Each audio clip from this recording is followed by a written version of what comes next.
Assalamualaikum warahmatullahi wabarakatuh. Shalom, Om Swastiastu, Namo Buddhaya, Salam Kebajikan. Perkenalkan, saya Arimurti Asmoro, calon guru penggerak Angkatan 11 Kota Semarang dari SMK Negeri 10 Semarang. Pada kesempatan ini, saya akan sedikit mengulas mengenai koneksi antar materi modul 3.2 tentang pemimpin pembelajaran dalam pengelolaan sumber daya. Tujuan dan target pembelajaran. Dengan mempelajari modul ini sangat berkontribusi bagi saya sebagai pemimpin pembelajaran dalam mengelola sumber daya, diantaranya mampu melakukan pendampingan kepada seluruh komunitas sekolah untuk dapat menggunakan pendekatan reflektif dan literatif dalam mengelola program dan sumber daya sekolah. Yang kedua, mampu merencanakan, menginisiasi, dan mengorganisasi kerangka program pengembangan sekolah yang mendorong kepemimpinan murid berbasis data dan bukti. Ketiga, mampu memfasilitasi pelibatan orang tua atau wali dan masyarakat dalam pengembangan sekolah untuk peningkatan kualitas belajar murid. Pemimpin pembelajaran dalam pengelolaan sumber daya. Implementasi dari sebuah tanggung jawab dan tugas yang tepat seorang pemimpin, khususnya satuan pendidikan, sangat berperan penting dalam pengembangan lembaga yang dipimpinnya. Kemampuan untuk mengidentifikasi sumber daya yang ada di lingkungan, kemudian mengelola dan mewujudkannya sesuai dengan visi sekolah, sangat dibutuhkan oleh seorang pemimpin.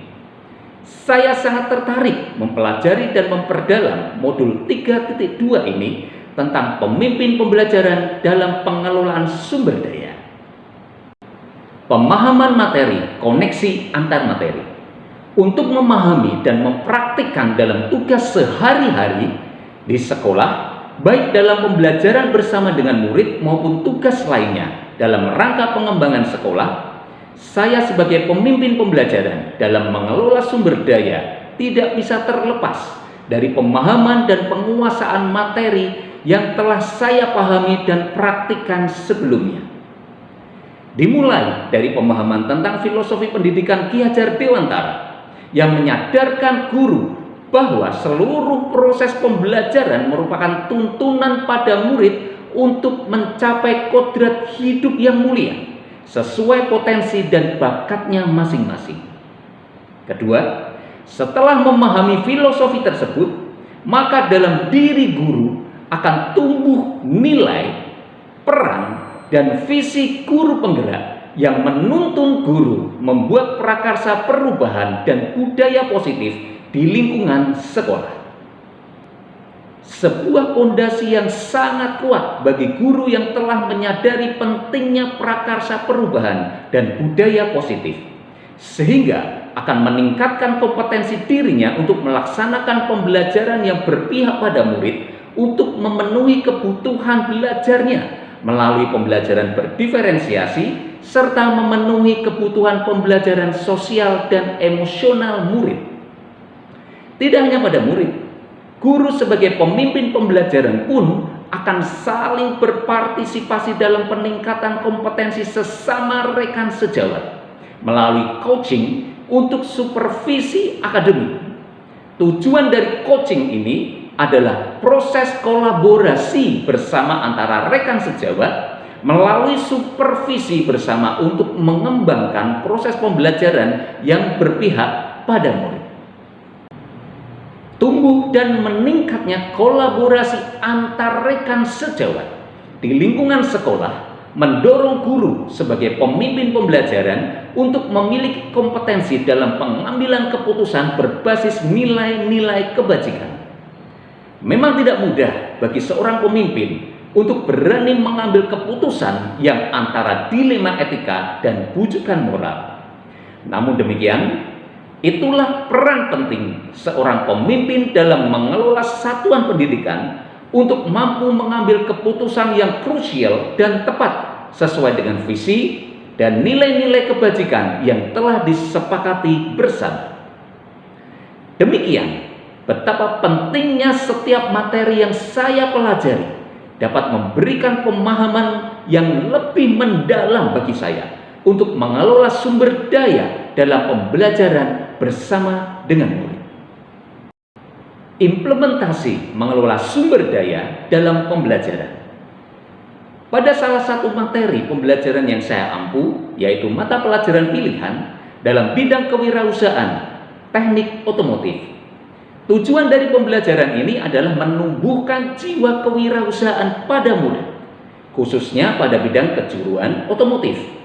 Dalam proses pembelajaran tersebut, saya menggunakan metode pembelajaran project based learning, di mana pada akhir pembelajaran, murid dapat menghasilkan produk baik barang maupun jasa. Dengan harapan, murid setelah lulus sekolah tidak hanya siap bekerja, namun juga mampu membuka peluang usaha mandiri. Untuk mewujudkan pembelajaran yang akan dilaksanakan dengan tujuan untuk mengoptimalkan potensi murid tersebut, tentunya terdapat tantangan yang dihadapi. Untuk mengatasi beberapa tantangan tersebut, saya mengidentifikasi kebutuhan untuk melaksanakan pembelajaran mulai dari aset atau modal, yaitu manusia, sosial, fisik, lingkungan atau alam, finansial, politik, agama, dan budaya. Setelah mengidentifikasi kebutuhan pembelajaran, saya mengelola sumber daya yang tersedia baik di dalam sekolah maupun di luar sekolah untuk mewujudkan pembelajaran yang berkualitas bersama murid, sehingga menerima manfaat dalam mengembangkan keterampilan berwirausaha. Implementasi tahapan mengelola sumber daya dalam pembelajaran. Berikut adalah salah satu proses pembelajaran yang saya laksanakan dengan tahapan bagja untuk mengelola aset atau modal yang tersedia. Yang pertama, saya berdiskusi bersama rekan sejawat mengenai prakarsa perubahan pada mata pelajaran yang saya ampu, yaitu pembelajaran yang berpihak pada murid dengan menumbuhkan kemandirian dan kreativitas melalui pembelajaran kewirausahaan. Yang kedua, melalui diskusi bersama rekan sejawat tersebut, saya menggunakan metode pembelajaran project based learning agar murid dapat memahami materi kewirausahaan yang melatih dalam menghasilkan produk. Pada tahapan bagja yang pertama, B. Buat pertanyaan utama. Saya membuat pertanyaan pemantik pada murid, yaitu produk perawatan otomotif.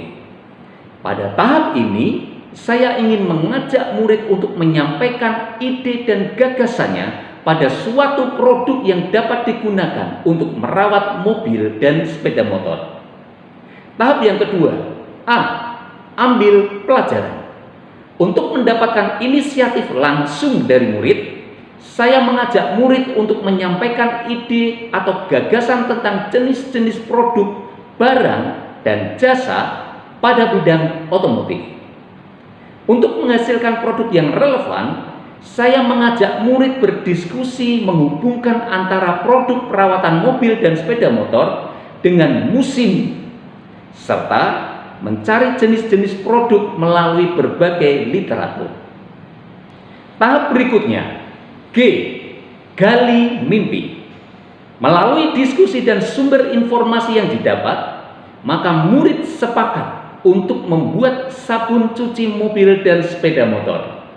Alasan membuat produk ini adalah yang pertama, dapat digunakan untuk perawatan mobil atau sepeda motor baik musim hujan maupun musim kemarau. Yang kedua, lebih ekonomis digunakan sendiri karena kalau membeli lebih mahal. Yang ketiga, bila bekerja atau berwirausaha, bengkel perawatan mesin mobil atau sepeda motor dapat digunakan pula untuk perawatan cuci mobil atau sepeda motor. Yang keempat, dapat menjadi usaha mandiri dan bisnis tambahan meskipun telah bekerja di bidang yang lain. Tahap berikutnya, J. Jabarkan rencana. Oleh karena dalam memproduksi sabun cuci mobil dan sepeda motor belum ada yang memiliki keterampilan, belum memahami bahan sabun, serta membutuhkan berbagai sarana prasarana, maka saya bersama murid mengatur rencana pelaksanaan pembelajaran dengan hasil sebagai berikut.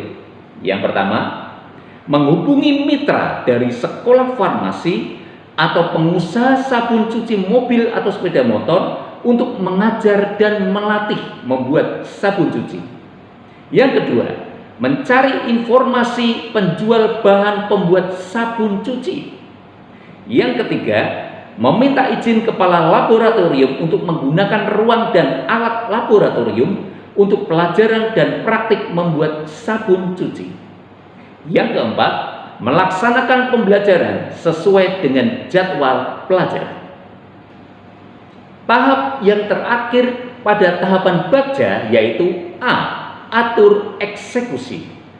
Pada tahap ini, saya telah membagi murid dalam beberapa kelompok dan masing-masing kelompok terbagi tugas menyiapkan bahan dan kelengkapan yang dibutuhkan. Pada hari pelajaran yang telah ditentukan, saya membimbing kelas dengan beberapa kegiatan, yaitu yang pertama, mengatur kelompok murid pada beberapa tempat di ruang laboratorium. Yang kedua, mempersilahkan guru mitra atau praktisi untuk mengajar murid membuat sabun cuci mobil atau sepeda motor. Yang ketiga, mengelola produk sabun cuci sepeda motor atau mobil hasil karya murid. Refleksi, perubahan pemahaman dan perilaku pemimpin pembelajaran. Dalam mempelajari modul 3.2 tentang pemimpin dalam pengelolaan sumber daya ini, telah mampu mengembangkan beberapa potensi dalam diri saya dari sebelumnya, antara lain strategi pembelajaran. Dalam mengelola pembelajaran, saya lebih variatif untuk mencapai tujuan pembelajaran yang berpihak pada murid. Yang kedua, mengidentifikasi aset. Ketercapaian pembelajaran tidak hanya karena faktor kompetensi individu guru, namun juga kemampuannya membangun kolaborasi dalam memanfaatkan dan memberdayakan aset yang ada di sekitar saya, baik di dalam sekolah maupun di luar sekolah. Yang ketiga, peran, nilai, dan visi pemimpin.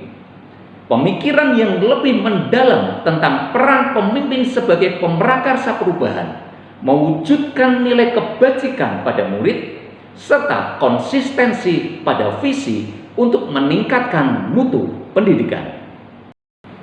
Demikianlah betapa setiap materi-materi yang saya pelajari sangat berkontribusi bagi saya. Bahkan saat mempelajari modul tentang pemimpin pembelajaran dalam pengelolaan sumber daya, begitu bermanfaat dan meningkatkan maupun mengembangkan kompetensi saya sebagai guru dan pemimpin pembelajaran. Terima kasih. Salam guru penggerak, tergerak, bergerak, dan menggerakkan. Wassalamualaikum warahmatullahi wabarakatuh. Salam sejahtera.